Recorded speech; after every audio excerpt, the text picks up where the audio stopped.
Baik, kita mulai. Bismillahirrahmanirrahim. Assalamualaikum warahmatullahi wabarakatuh. Waalaikumsalam warahmatullahi wabarakatuh. Bagaimana anak-anak, sehat semua hari ini? Sehat, alhamdulillah. Alhamdulillah. 2 hari ya kita bertemu beruntun. Setelah kemarin ketemu, hari ini kita ketemu lagi. Luar biasa. Sudah nyoba ngerjakan tugas yang kemarin? Sudah. Ada kesulitan? Sudah. Ada. Apa kesulitannya? Tidak. Oh tidak ada. Alhamdulillah kalau gitu. Berarti hari ini siap ya untuk belajar lagi ya? Insya Allah. Insya Allah. Ini masih kurang satu anak. Siapa yang belum gabung? Sambil saya cek lah kehadirannya. Ahmad Arianto sudah gabung?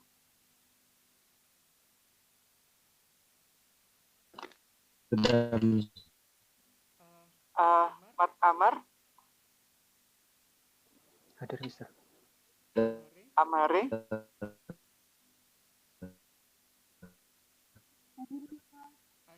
Anissa Nadia? Hadir. Anissa Tri? Hadir, Mister. Aura?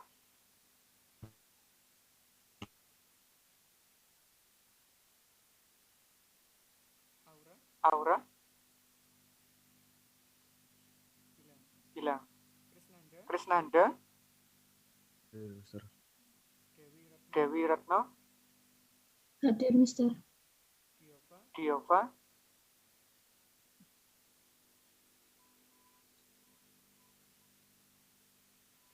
Diova? Hadir, Mister. Diva?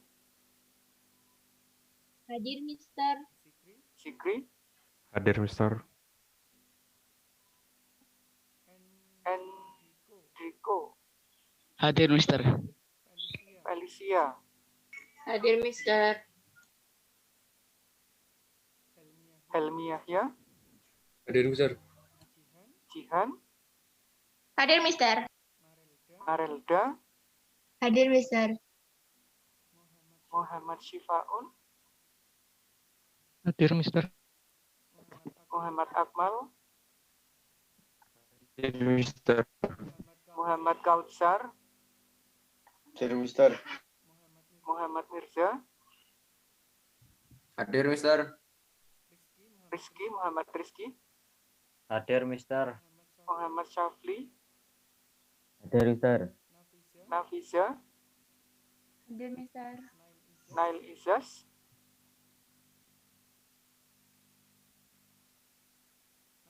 Nail Izas? Hadir, Mister. Nakaisha? Hadir, Mister. Natasha? Hadir, Mister. Nawaf? Hadir, Mister. Naila? Hadir, Mister. Nimas? Hadir, Mister. Raditya? Hadir, Mister. Renzito? Hadir, Mister. Yuki? Hadir, Mister. Oh, benar. Tutup filenya. Zahra? Hadir, Mister. Oke, alhamdulillah. Berarti untuk 10.3 hari ini hadir semua. Baik, anak-anak, insya Allah hari ini kita akan masuk di materi baru ya, karena di struktur atom sudah selesai, kita tinggal melanjutkan materi berikutnya. Karena ada beberapa materi yang harus di-cut, yang tidak kami sampaikan di kelas. Itu tuntutan dari kurikulum nasional di masa pandemi ini. Jadi anak-anak sangat diuntungkan. Baik, saya share screen dulu sebentar. Bismillahirrahmanirrahim.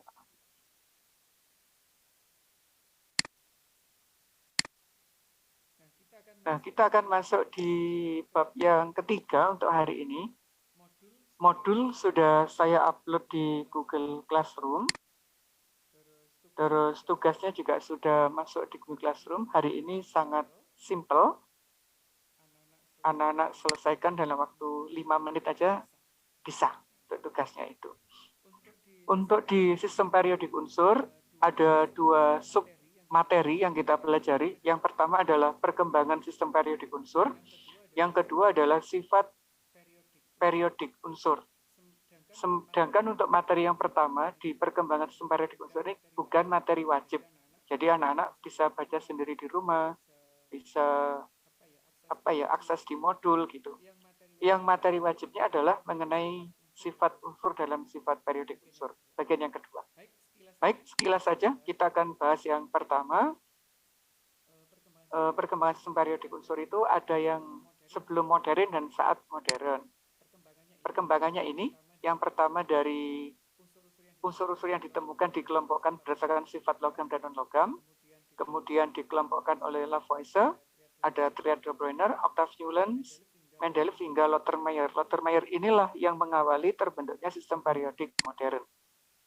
Kalau logam non-logam berarti berdasarkan wujud zatnya, ada 16 unsur logam dan sisanya unsur non-logam. Ini awal sekali ya, masih masa-masa awal berkembangnya ilmu kimia. Karena ilmu kimia itu pertama kali berkembang itu di Jazirah Arab, di Mesir, di Arab, gitu ya, Iran, Irak itu paling mudah, paling awal berkembangnya. Terus untuk Lavoisier selain logam dan logam ditambahkan ada gas, ada yang bersifat basa. Basa itu nama lainnya alkali. Ini unsur-unsurnya. Kemudian ada hukum Triad de Bruyne, jadi unsur dikelompokkan menjadi 3-3. Ini kelompok 1, kelompok 2, kelompok 3, dan seterusnya begitu. Yang unik ini, massa atom unsur kedua merupakan massa relatif dari unsur pertama dan yang ketiga. Nah ini nggak usah ya, nggak usah tak detailkan. Ada Octave Newlands, ini kayak hukum tangga nada. Sifat unsur yang di sini itu sama. Jadi hidrogen memiliki kemiripan sifat dengan fluorin, klorin, dan sebagainya. Jadi yang dalam satu tabel vertikal ini memiliki sifat yang mirip. Kemudian ada Mendeleev, orang Rusia, membuat tabel periodik lebih longgar, lebih leluasa. Ada kotak-kotak kosong yang mungkin diisi oleh unsur-unsur baru yang akan ditemukan di kemudian hari. Lothermeyer ini mengawali untuk tabel periodik modern yang dikenal hingga saat ini. Nah, sistem yang terbaru adalah ini yang kita kenal ya. Sesuai dengan yang bab sebelumnya, ada golongan, ada periode. Golongan itu yang vertikal, ini golongan 1, golongan 2, hingga sampai golongan 18. Atau sebagai golongan 1A, 2A, A, 4A, 5A, 6A, 7A, hingga 8A. Sedangkan periode yang horizontal, ini periode 1, ini periode 2, ini sampai periode 7. Untuk menentukan golongan, itu menggunakan elektron valensi yang kita pelajari di bab 2. Kalau golongan 1 berarti valensinya adalah 1, golongan 2 berarti valensinya 2, hingga golongan 8A berarti valensinya ada 8. Di periode 1 berarti kulit tertingginya 1, kalau periode 7 berarti kulit tertingginya 7. Ini masih sama dengan yang materi kemarin, jadi nggak ada materi tambahan.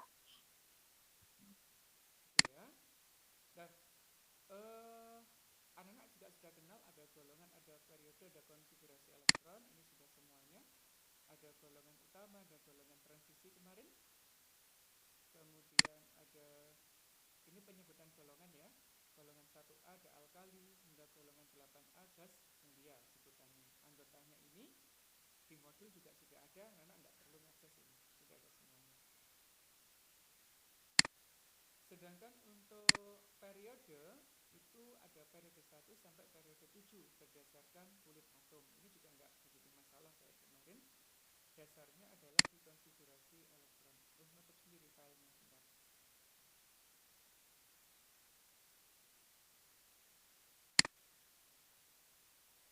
Nggak tahu tiba-tiba nutup ya. Ini untuk menentukan letak unsur. Terpotong ya anak-anak ya? Zoom saya terpotong ya? Iya, Mister. Allah, kenapa ya? Kayaknya koneksinya putus bentar.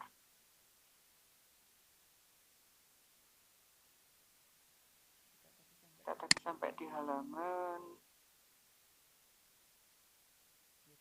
Ya begini ya, resikonya kalau ngajar online. Kita sampai di halaman ini.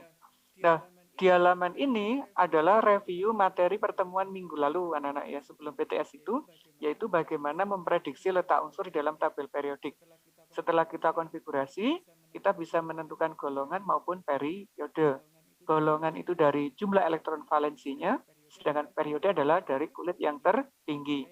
Kayak ini, ada unsur X nomornya 16, konfigurasinya berakhir di 3S2, 3P4, berarti valensinya 2 ditambah 4 adalah 6, berarti dia masuk golongan 6A.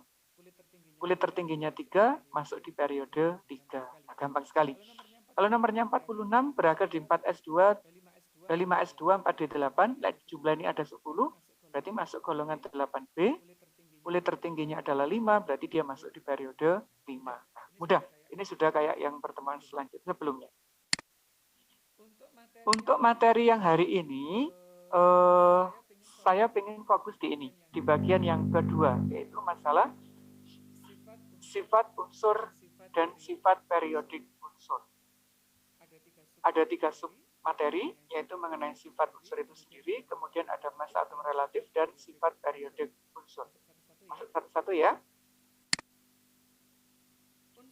Unsur itu secara umum dari sifat logam dan logamnya dikelompokkan menjadi 3 sebenarnya. Ada unsur logam itu yang di blok warna biru ini. Yang warna biru ini berarti semua adalah logam. Yang lebih gelap, biru gelap, ini adalah unsur logam golongan utama. Golongan 1A, 2A, golongan 3, 4, 5, dan 6. Sedangkan unsur yang bersifat non-logam itu di blok yang warna ini. Warna apa ini? Kuning ya. Yang warna kuning adalah unsur yang bersifat non-logam. Sedangkan unsur yang di blok warna hijau, ini adalah unsur yang bersifat metaloid.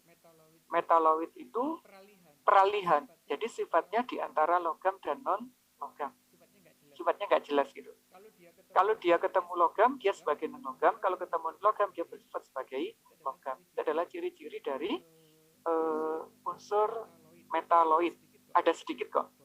Boron, silikon, germanium, arsen, antimon, dan tellurium. Ini unsur-unsur yang bersifat metaloid.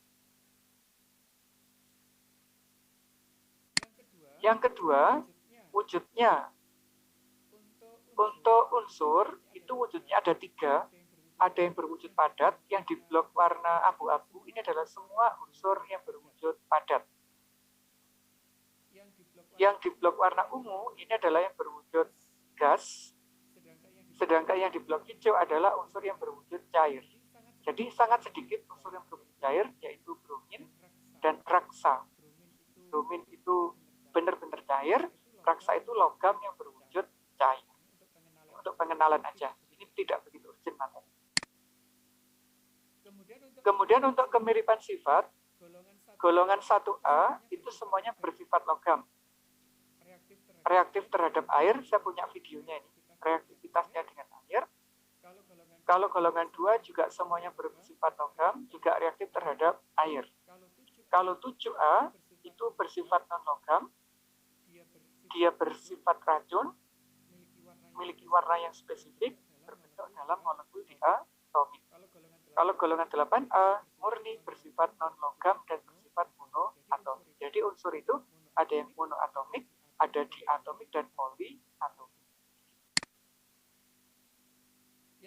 Yang kedua ada massa atom relatif. Ini bukan materi utama di tugas ya, jadi saya sekilas-sekilas saja. Kayak kemarin itu bahwa massa atom itu bersifat relatif yang dibandingkan terhadap massa atom karbon, karena karbon adalah unsur yang paling stabil. Ini nggak usah dibahas lebih jauh, karena di semester 2 kita detailkan. Nah, ini anak-anak yang jadi fokus utama pertemuan hari ini, yaitu sifat keperiodikan unsur. Sifat keperiodikan itu adalah sifat yang berubah secara beraturan dalam kenaikan nomor atom, dalam satu periode, maupun dalam satu golongan dari atas ke bawah. Ini yang benar-benar harus anak-anak kuasai, karena kalau ini bisa dikuasai, belajar kimia itu jauh lebih mudah jadinya. Ada 4 sifat periodik unsur yang wajib anak-anak ketahui, yaitu mulai dari jari-jari atom hingga ke elektronegatifan. Apa itu jari-jari atom? Langsung aja ya. Nah ini anak-anak, ada gambar yang harus sampean kuasai. Kalau di modul sangat detail ini, anak-anak bisa bahas materinya, bisa baca di sana dengan sangat leluasa. Jari-jari itu adalah jarak inti atom ke elektron yang paling luar. Kalau lebih detail, jari-jari atom itu ada dua jenis nanti. Ada jari atom logam, ada jari atom non-logam yang disebut sebagai jari-jari kovalen. Itu di modul ada semua. Nah, jari-jari atom itu kalau diukur dan ditabelkan, bentuknya kayak gambar ini. Ini adalah golongan 1A. Kalau kita amati dari atas ke bawah, kecenderungannya bagaimana? Semakin besar. Kira-kira kenapa, anak-anak? Kok dari atas ke bawah itu semakin besar dalam satu golongan? Ini hidrogen kecil makin besar, berilium kecil makin besar, ini juga makin besar, semuanya makin besar. Kira-kira alasannya apa? Karena di sini belum ada alasannya. Ada yang mau ngomong?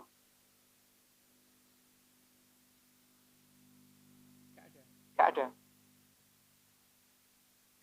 Kenapa yuk dari atas ke bawah jari-jari atom itu semakin besar? Ini hubungannya adalah dengan jumlah kulit atom. Hidrogen kulit atomnya ada berapa?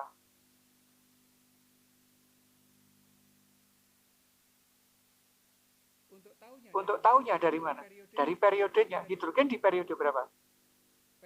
Periode 1, berarti dia punya satu kulit. Kalau litium di periode berapa? Di periode 2, sehingga dia punya 2 kulit. Kalau natrium di periode 3, berarti dia punya 3 kulit. Kalau cesium di periode 7, di periode 6, sehingga dia punya 6 kulit. Artinya apa? Dari atas ke bawah, itu jumlah kulitnya semakin banyak. Otomatis kalau kulitnya semakin banyak, jari-jarinya akan semakin besar.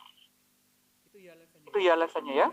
Dari atas ke bawah, dalam satu golongan, jari-jari atom semakin besar karena jumlah kulit atomnya semakin banyak.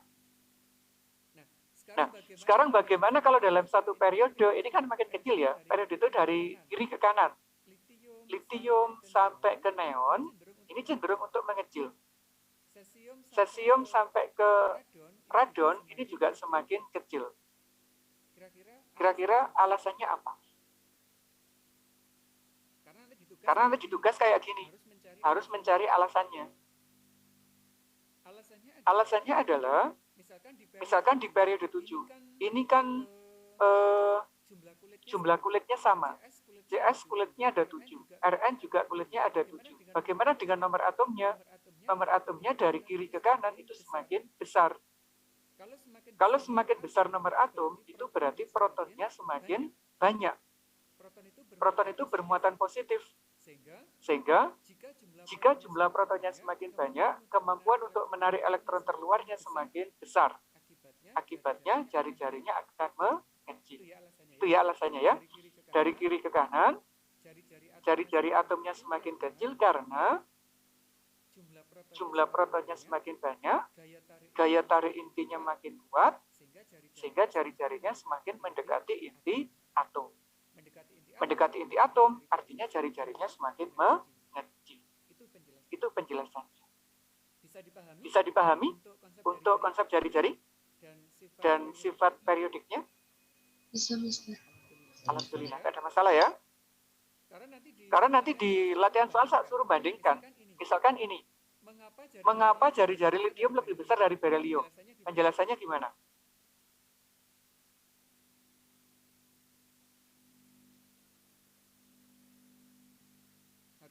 Harus tahu. Kalau ditanya, mengapa jari-jari litium lebih besar dari berilium? Anak harus bisa jelaskan kayak tadi. Apa penjelasannya? Litium dan berilium itu terletak dalam satu periode. Kulit atomnya sama. Tetapi jumlah proton yang ada di berilium lebih banyak daripada di litium. Sehingga gaya tarik inti berilium terhadap elektron terkeluar lebih kuat daripada yang litium. Hal ini menyebabkan jari-jarinya menjadi lebih kecil. Alasannya seperti itu. Jadi banyak ya penjelasannya. Agak panjang. Bisa ya? Nanti di model di latihan soal kayak gitu cara jelaskan.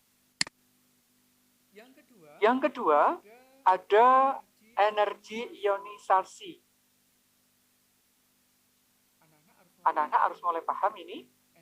Energi ionisasi itu digunakan dasar materi ikatan kimia, bab yang keempat. Energi ionisasi itu ini konsepnya, energi minimum yang diperlukan oleh atom yang berwujud gas. Hati-hati ya, berwujud gas untuk melepaskan elektron. Jadi atom itu bisa melepaskan elektron, membentuk ion positif karena melepas. Nah, wujudnya harus gas. Energi yang diperlukan itu dikenal sebagai energi ionisasi. Ingat-ingat ya, energi ionisasi adalah energi minimum yang diperlukan oleh atom berwujud gas untuk melepaskan satu elektron. Yang dilepaskan harus satu elektron. Kecenderungannya bagaimana? Kita bisa lihat tabelnya ini. Ini ada angka 6-nya ya di sini. Berapa angkanya? Ini 5 ini di sini. 5 atau 4 ya kemarin? Ini 496. Ini kehapus angka 4-nya. Ini 496. Coba kita amati dari atas ke bawah. Energinya bagaimana?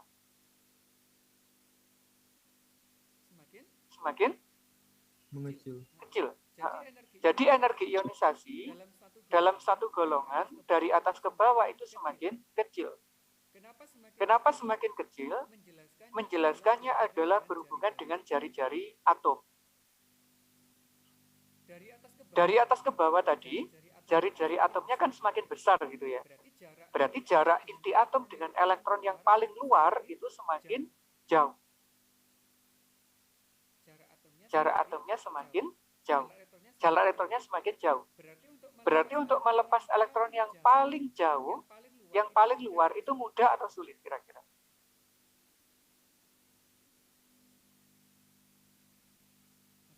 Makin? Misalnya gini wes, Yuki sama Nimas, enggak jadi deh, enggak enak. Buat contoh gitu enggak boleh ya. Misalnya gini wes, kita punya sahabat sejak dari SMP, terus melanjutkan sama-sama ke SMA. Misalkan 3 sahabat. Yang 2 sahabat ini ada di dalam satu SMA yang sama. Misalkan sama-sama di SMA BSS. Sedangkan sahabat yang ketiga itu pindah ke luar kota, misalkan pindah ke Jakarta. Bagaimana ikatan persahabatan di antara 3 orang itu? Yang 2 orang dalam satu SMA dibandingkan dengan 2 orang dengan satu teman yang pindah kota, yang ada di Jakarta. Udah putus yang mana ikatan persahabatannya? Pasti udah putus Di luar yang kota. di luar kota. Nah, begitu juga yang ini Mbak, konsep di jari-jari atom. Semakin besar jari-jari atom, berarti jaraknya akan semakin jauh. Kalau semakin jauh, untuk melepas elektron terakhir itu tidak perlu usaha yang luar biasa, sehingga energi ionisasinya akan semakin kecil. Itu ya. Jadi, kalau jari-jari atomnya besar, energi ionisasinya otomatis akan semakin kecil. Gitu ya. Alasannya apa tadi? Semakin jauh jarak elektron dari inti atom, akan semakin mudah untuk dilepaskan. Alasannya begitu. Namun, berbeda jika dalam satu periode dari kiri ke kanan. Misalkan yang ini wes. Ini hidrogen. Ini litium sama berelium. Lebih besar yang mana? Lebih besar yang berelium. Jari-jarinya tadi lebih besar mana? Lebih besar yang litium. Berarti dalam satu periode, semakin kecil jari-jari atom, untuk melepaskan energinya semakin, untuk melepaskan elektron semakin sulit. Karena apa? Gaya tarik inti atom terhadap elektron terluar itu semakin besar. Itu ya. Jadi kalau jaraknya berdekatan, untuk dilepaskan elektronnya itu semakin sulit, sehingga membutuhkan energi yang semakin besar. Alasannya harus tahu ya, kenapa lebih besar, kenapa lebih besar. Ada pertanyaan untuk energi ionisasi anak-anak? Kita ngejar waktu tinggal 15 menit. Ada pertanyaan? Tidak? Kalau tidak ada, kita masuk yang ketiga, yaitu konsep afinitas. Afinitas elektron itu kebalikan dari energi ionisasi. Kalau afinitas elektron itu adalah besarnya energi yang dibebaskan. Ini konsepnya sebenarnya tak perbaiki aja ya. Tak perbaiki ya. Besarnya energi yang terlibat dalam pengikatan satu elektron dalam wujud gas. Jadi konsepnya berlawanan dengan yang energi ionisasi. Kalau energi ionisasi tadi, energi yang terlibat dalam pelepasan satu elektron, kalau afinitas adalah pengikatan. Jadi kebalikannya ya. Jika yang ini, saya edit juga aja. Ini harus ada satunya. Melepaskan satu elektron. Kalau yang ini untuk mengikat satu elektron. Energi ionisasi adalah membentuk ion positif. Kalau afinitas adalah membentuk ion negatif. Itu perbedaannya. Nah, bagaimana kecenderungannya? Di tabel itu ada yang tanda nilainya negatif, ada yang tanda nilainya positif, kayak yang gas mulia. N itu kan positif ya. Negatif dan positif itu bukan menunjukkan nilai, tapi hanya menunjukkan arah energi. Kalau negatif berarti dia melepas energi, kalau positif berarti dia menyerap energi. Nah, ketentuannya bagaimana? Dalam satu golongan dari atas ke bawah, kemampuan atom untuk menarik elektron itu semakin kecil energinya ya. Ini dari 73, ini menjadi 70, berarti semakin menurun kemampuan mengikat elektronnya. Kenapa kemampuan elektron mengikat menjadi turun? Itu juga berhubungan dengan jari-jari atom. Dari atas ke bawah, jari-jari atomnya semakin besar. Kalau ada elektron mau masuk, otomatis atom itu akan kesulitan mengikat elektron tersebut. Karena dia mengikat elektronnya sendiri aja sudah susah, karena jaraknya jauh. Apalagi kalau ditambah dari luar. Begitu ya, maksud dari konsepnya. Begitu juga dalam satu periode. Makin besar. Kenapa makin besar dari kiri ke kanan? Ya karena jari-jarinya semakin kecil. Kalau jarinya semakin kecil, kemungkinan untuk mengikat elektron yang baru masuk itu menjadi besar. Nah, itu anak-anak konsepnya ya. Jadi, menjelaskan energi ionisasi, afinitas elektron itu boleh menggunakan konsep jari-jari. Yang terakhir, yaitu keelektronegatifan. Apa keelektronegatifan itu? Kalau elektronegatifan itu adalah kecenderungan suatu atom atau unsur untuk menarik elektron dalam pembentukan ikatan kimia. Itu konsepnya. Jadi, berhubungan dengan ikatan kimia. Kalau afinitas tadi masih membentuk ion, kalau elektronegatifan sudah membentuk ikatan kimia. Harganya punya skala ini, namanya skala Pauling, karena yang mengukur adalah Pauling. Nilai tertinggi adalah golongan 7A paling atas, yaitu unsur fluorin. Artinya unsur fluorin ini paling mudah untuk menarik pasangan elektron. Sehingga konsep ini boleh ditambah, yaitu pasangan elektron. Lebih detailnya begitu ya. Nah, bagaimana sih konsep seharusnya? Saya stop share dulu bentar.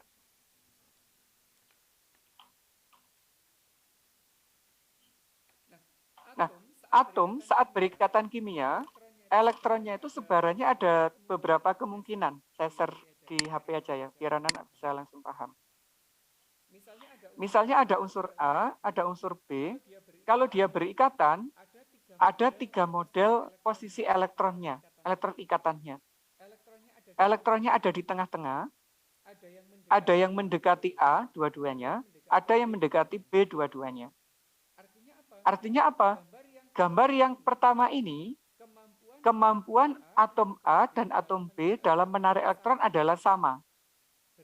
Berarti keelektronegatifan A dan B itu sama. Berarti keelektronegatifannya A sama dengan B. Nulisnya gitu. Bagaimana untuk yang kedua? Pasangan elektron ikatannya mendekati A. Artinya yang A lebih kuat menariknya. Sehingga kemampuan A lebih besar dari B. Berarti keelektronegatifan A lebih kuat daripada yang B. Kalau yang ketiga, sebaliknya. Berarti yang B itu lebih kuat daripada yang B. Yang A, keelektronegatifannya begitu. Jadi, saat membahas ikatan kimia di bab selanjutnya, anak-anak akan paham kayak gini. Elektronnya apakah di tengah-tengah, apakah mendekati A, apakah mendekati B. Nah, posisinya tergantung pada nilai keelektronegatifan. Begitu anak-anak. Apakah ada pertanyaan sampai di sini? Ada?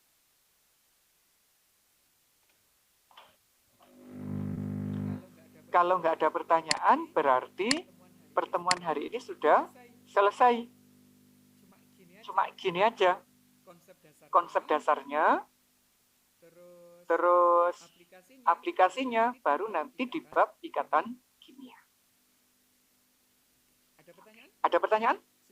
Silakan kalau ada pertanyaan.